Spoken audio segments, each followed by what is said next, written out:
Hello everyone, welcome to my channel Excel in English. আজকের ভিডিওতে আমরা শিখব ইমেল রাইটিং। কিন্তু এটা শুধু ক্লাস 12 এর রাইটিং স্কিলের জন্যই গুরুত্বপূর্ণ তা নয়, এটা তোমাদের ভবিষ্যতে কলেজ বা চাকরির জন্য অপরিহার্য। আমরা প্রথমে জেনে নেব ইমেল আসলে কি। দেখো, ইমেলের ফুল ফর্ম হলো ইলেকট্রনিক মেল। সহজ কথায় বলতে গেলে ইমেল হলো ইন্টারনেটের মাধ্যমে পাঠানো একটি ডিজিটাল চিঠি। যেমন আমরা আগে কাগজে চিঠি লিখতাম, ইমেল হলো ঠিক তেমনই, কিন্তু ডিজিটাল ফরম্যাটে। এর প্রধান কাজ কি? ইমেলের সাহায্যে আমরা খুব সহজে এবং খুব দ্রুত কোনো মেসেজ, কোনো গুরুত্বপূর্ণ ডকুমেন্ট বা ফাইল আদান প্রদান করতে পারি। তুমি ভাবো, তোমার রেজাল্ট শিট বা কোনো প্রজেক্ট ফাইল সবই তুমি মুহূর্তের মধ্যে শেয়ার করতে পারছো। বর্তমান সময়ে ইমেল হলো যোগাযোগের একটা খুব দ্রুত, আধুনিক এবং সব থেকে গুরুত্বপূর্ণ, এটা একটা ফর্মাল মাধ্যম।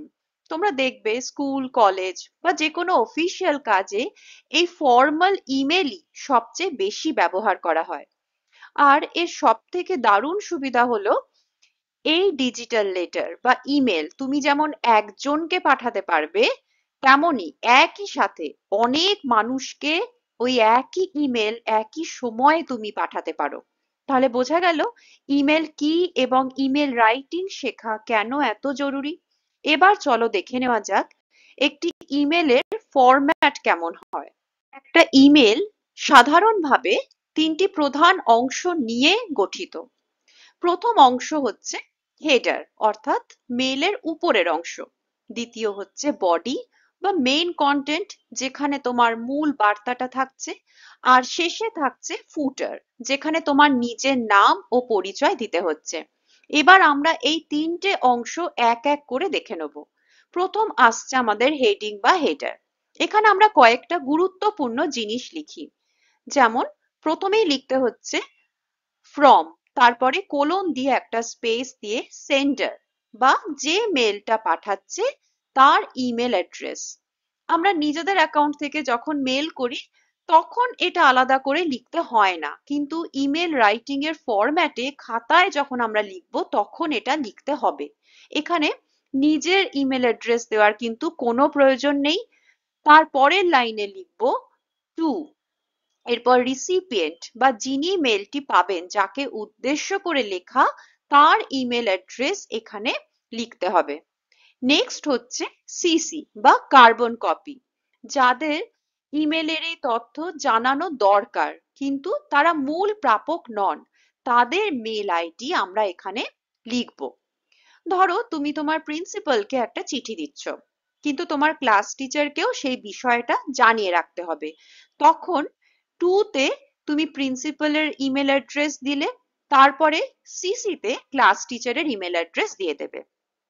সিসিতে থাকা ব্যক্তিরা দেখতে পান যে ইমেলটি কাকে কাকে পাঠানো হচ্ছে। এরপরে আসছে বিসিসি বা ব্লাইন্ড কার্বন কপি।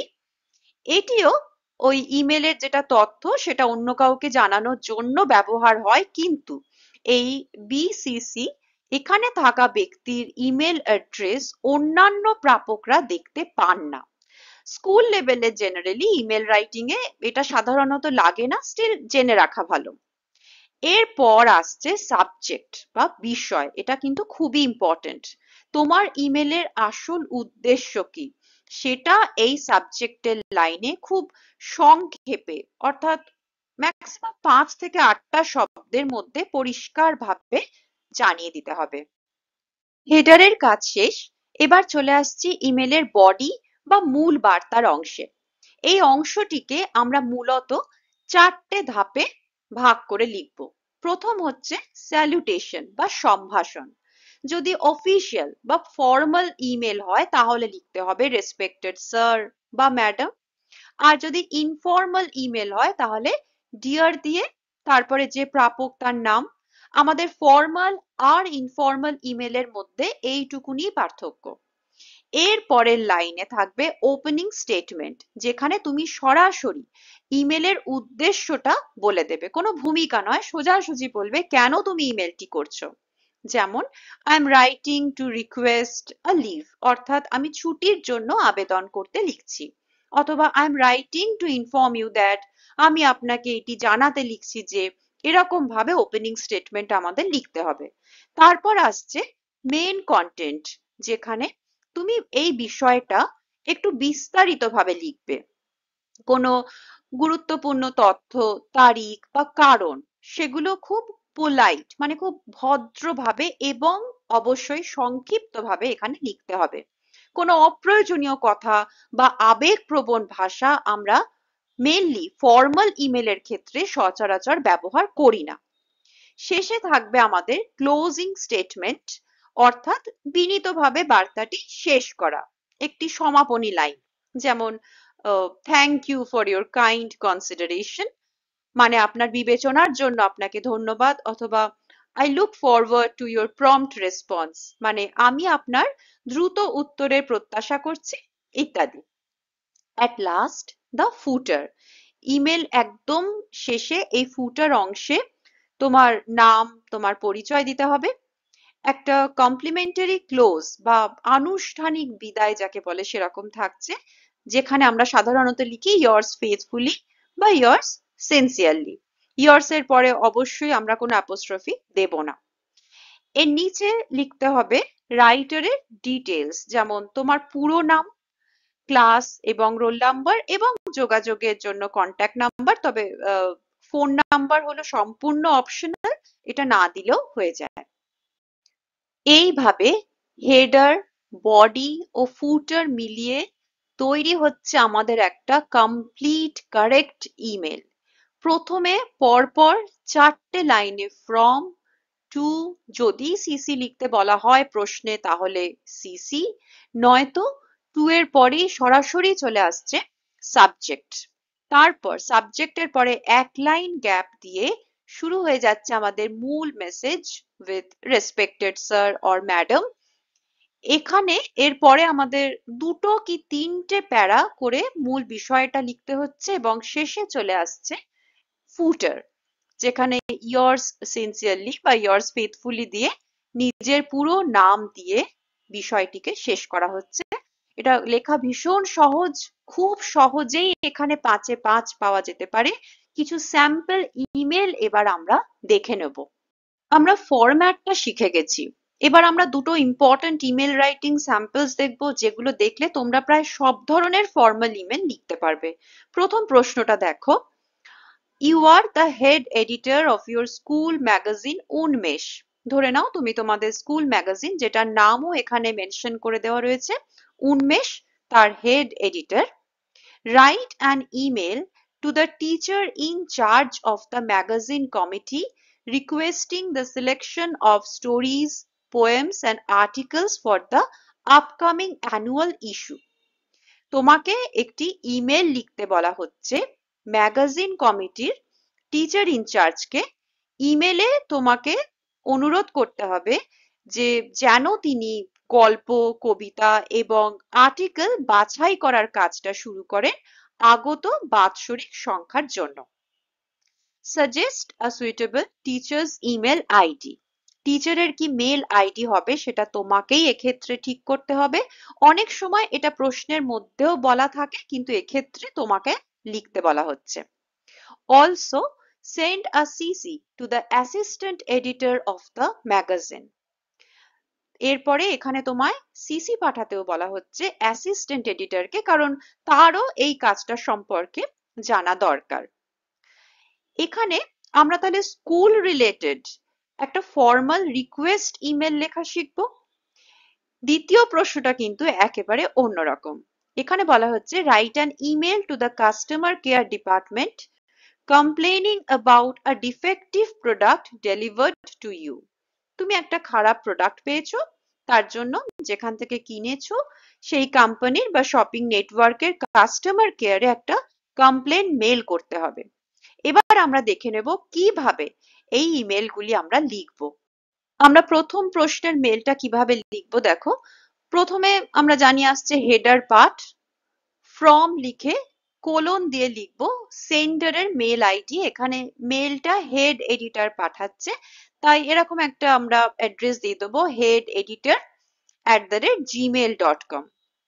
এর পরের লাইনে টু লিখে কোলন দিয়ে যাকে পাঠানো হচ্ছে, that is the teacher in charge, তার জন্য এরকম একটা আমাদেরকে আইডি তৈরি করতে বলেছে। সেটা এভাবে লিখবো tic.magazine@gmail.com। তারপরে আমাদেরকে সিসি করতে বলা হয়েছে, তাই সিসি কোলন দিয়ে লিখবো অ্যাসিস্ট্যান্ট এডিটর, তার জন্য লিখবো ae.magazine@gmail.com। এরপর সাবজেক্টে খুব ছোট, খুব পরিষ্কার ভাবে ইমেলের উদ্দেশ্যটা লিখতে হবে, request for selection of contents for উন্মেষ। সরাসরি ম্যাগাজিনের নাম উল্লেখ করে, যেহেতু প্রশ্নে নামটা উল্লেখ করাই রয়েছে, যে উন্মেষ ম্যাগাজিনের জন্য লেখা বাছাইয়ের অনুরোধ। এরপর চলে আসছে বডি, শুরু হচ্ছে স্যালুটেশন দিয়ে, রেসপেক্টেড স্যার। এরপরেই দেখো আমরা কোনো ভূমিকা না দিয়ে সরাসরি নিজেদের পরিচয় ও উদ্দেশ্য দিয়ে শুরু করছি। I am writing as the head editor of উন্মেষ ম্যাগাজিন। আমি উন্মেষ পত্রিকার হেড এডিটর হিসাবে লিখছি। The submissions for our annual school magazine উন্মেষ have now been completed. আমাদের বাৎসরিক ম্যাগাজিন উন্মেষের জন্য লেখা জমা নেওয়া সম্পূর্ণ হয়েছে। Students from different classes have contributed stories, poems and articles with great enthusiasm. বিভিন্ন ক্লাসের ছাত্রছাত্রীরা গল্প, কবিতা এবং আর্টিকেল খুব উৎসাহের সাথে জমা দিয়েছে। এরপর নেক্সট প্যারায় আমাদের আসল বক্তব্য লিখব। As the head editor, I kindly request your support in selecting the most suitable pieces for publication. Head editor হিসাবে আমি আপনার সহযোগিতা চাই যাতে প্রকাশের জন্য সবচেয়ে উপযুক্ত লেখাগুলি আপনি বেছে দেন। Your valuable guidance will help us make the magazine more creative and engaging. আপনার মূল্যবান পরামর্শ আমাদের ম্যাগাজিনটিকে আরো আকর্ষণীয় এবং সৃজনশীল করতে সাহায্য করবে। শেষে closing statement, thank you for your cooperation and valuable time. আপনার সহযোগিতা ও মূল্যবান সময়ের জন্য ধন্যবাদ। এবং তারপর চলে আসছে ফুটার, ইয়োর সিনসিয়ারলি, তারপর সেন্টারের পুরো নাম এবং নিচে designation, that is head editor উন্মেষ। এরপর ইচ্ছা হলে ক্লাস ও রোল নাম্বার দিলেও দিতে পারো। নেক্সট আমরা কমপ্লেন্ট মেলটা কিভাবে লিখবো দেখো। ফ্রম সেন্ডারের একটা আইডি দিয়ে দেবে, নিজের আসল দেবার দরকার নেই। নেক্সট লাইনে টু, যাদের উদ্দেশ্য করে পাঠানো হচ্ছে, আমরা এখানে লিখছি কাস্টমার কেয়ার @shoponline.com। এখানে সিসির কোনো দরকার নেই, তাই সেটা আমরা স্কিপ করে যাচ্ছি। তাই নেক্সট লাইন আসছে সাবজেক্ট, সেখানে লিখছি complaint regarding defective product delivery. Complaint মেলের সাবজেক্ট লাইনে অবশ্যই কমপ্লেন্ট শব্দটা এবং ডিফেক্টিভ এই শব্দগুলো রাখতেই হবে। তারপর আসছে বডি, শুরু করব এভাবে, ডিয়ার কাস্টমার কেয়ার টিম। তারপর opening statement, I ordered a wireless mouse, একটা মডেল যে কোনো দিয়ে দেবে ব্র্যাকেটে, model WM2025 from your online store on 5th November 2025। যে 5th নভেম্বর আমি আপনাদের অনলাইন স্টোর থেকে একটি ওয়্যারলেস মাউস অর্ডার করেছিলাম। এরপরে আমাদের তার পরের প্যারাগ্রাফে আসছে মূল সমস্যার কথা। Unfortunately the product was delivered in a defective condition yesterday. দুঃখজনকভাবে মাউসটি ত্রুটিপূর্ণ অবস্থায় গতকাল এসে পৌঁছেছে। The left click button does not respond and the mouse is not working properly. Left click কাজ করছে না এবং মাউস ঠিক মতন চলছে না। এরপরে আসছে অনুরোধ, I therefore request you to either replace the mouse or refund my money at the earliest. আমি তাই অনুরোধ করছি যে যত দ্রুত সম্ভব জিনিসটি বদলে দিন, আমার টাকা ফেরত দিন। শেষে ভদ্রভাবে, I look forward to your prompt response and a quick resolution to this issue. আমি আপনাদের দ্রুত উত্তর এবং সমস্যা সমাধানের প্রত্যাশা করছি। At the end footer thank you করে ইয়োর সিনসিয়ারলি দিয়ে তোমার পুরো নাম লিখতে হবে। মাথায় রাখবে কমপ্লেন্ট মেল হলেও তার টোনটা কিন্তু রিকোয়েস্ট মেলের মতনই ভদ্র ও বিনয়ী হওয়া দরকার। অ্যাটলিস্ট উত্তর লেখার সময় কিন্তু সেটাই রাখতে হবে। তাহলে এই ছিল আমাদের ইমেল রাইটিং। আশা করি এখন তোমরা সহজেই যে কোনো ফর্মাল ইমেল লিখতে পারবে। ইনফর্মাল ও ফ্রেন্ডলি ইমেলের ওপরও ভিডিও খুব তাড়াতাড়ি পোস্ট করব। এই কটা ইমেল দেখে গেলে আর নির্ভুল ফরম্যাটে লিখতে পারলে এখান থেকে 5 মার্কস খুব সহজেই স্কোর করতে পারবে। বেশ, এই ভিডিওটা ভালো লাগলে লাইক ও সাবস্ক্রাইব করতে ভুলো না। Study well, stay happy, stay connected. Thank you.